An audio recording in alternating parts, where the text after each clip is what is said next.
Bonjour. Chez Intel, on a l'habitude de dire quelque chose qui est ce n'est pas tant ce que nous fabriquons que ce que nous rendons possible qui est important. Et des rendez-vous comme TerraTech ou Supercomputing sont des moments où nous pouvons vérifier, évaluer si les technologies que nous avons développées ont été utilisées donc, par nos partenaires et nos clients. Alors voilà, c'est là. Donc, la première chose, je voulais vraiment remercier donc, ces partenaires et la communauté parce que, encore une fois, et plus que jamais, nous voyons que ces technologies ont été largement utilisées. Aujourd'hui, non seulement nous sommes bien sûr sur la première machine du top 500, mais si nous regardons le top 500, 85% de ces machines du top 500 utilisent des architectures Intel et mieux encore, quand on prend les nouveaux entrants, les 114 nouveaux entrants, 111 utilisent des technologies Intel. Au-delà de ça, l'architecture donc Xeon-Phi est aujourd'hui la première source de calcul accéléré de ce top 500. Donc ça, on est assez content. Et peut-être ce qui est encore plus important pour nous en termes de ce que nous faisons arriver, c'est l'award que nous avons eu, qui s'appelle le Price Award, qui est le fait qu'on a pour la première fois utilisé un pétaflop sur une application, hein, et cela sur une machine qui faisait 3 pétaflops en pic, ce qui est aussi une réussite, parce que c'est à ça que ça sert le calcul intensif. Alors, le top 500, bien sûr, c'est seulement la partie émergée de l'iceberg. Hein. Ça représente seulement 15% de ce qu'utilisent les machines de simulation.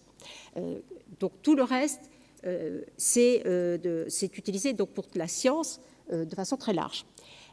Mais c'est aussi un vecteur d'innovation tout à fait essentiel parce que c'est un facteur de diffusion. C'est en anticipation de nouvelles technologies et de choses qui se généralisent, Et si on regarde sur le passé, on s'aperçoit qu'en fait, entre une machine qui était au top 500 il y a 6 à 8 ans, aujourd'hui, elle est 500e. Et il faut environ 9 ans pour que ce soit à la disposition de Monsieur Tout-le-Monde. Alors là, c'était derrière. Si après, aujourd'hui, on regarde ce qui est en train d'arriver, on s'aperçoit que cette rapidité d'innovation est en train de s'accélérer. Le temps se compresse parce qu'aussi, ce n'est pas seulement sur la partie calcul, mais on voit bien qu'il y a le même niveau de diffusion sur les parties storage, sur les parties algorithmes et applications, et sur la partie réseau. Et donc, c'est quand même quelque chose qui est un vecteur d'accélération très forte et on s'aperçoit que c'est tout à fait passionnant de voir ce qui se passe. Donc, cette notion de diffusion qui a été largement évoquée ce matin et c'est donc qu'elle peut diffuser dans l'ensemble des domaines scientifiques ou industriels, va nécessiter, comme on l'a dit, des compétences et on l'avait vu tout à fait initié par l'initiative HPC-PME que nous avions accompagné et nous saluons totalement la façon dont le plan embarque cette notion de gestion des compétences et de vulgarisation, je dirais, des technologies de simulation. Et je voulais terminer sur un point qui me paraît tout à fait important. C'est la notion il est urgent aujourd'hui de paralléliser les codes et de travailler sur ces codes pour qu'elles puissent travailler sur les prochaines architectures. Hein.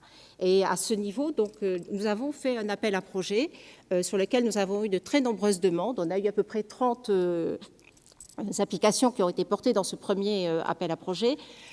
En poussant sur le parti française, donc on a travaillé avec le CERFAX et vous allez très bientôt voir justement les résultats de cette collaboration.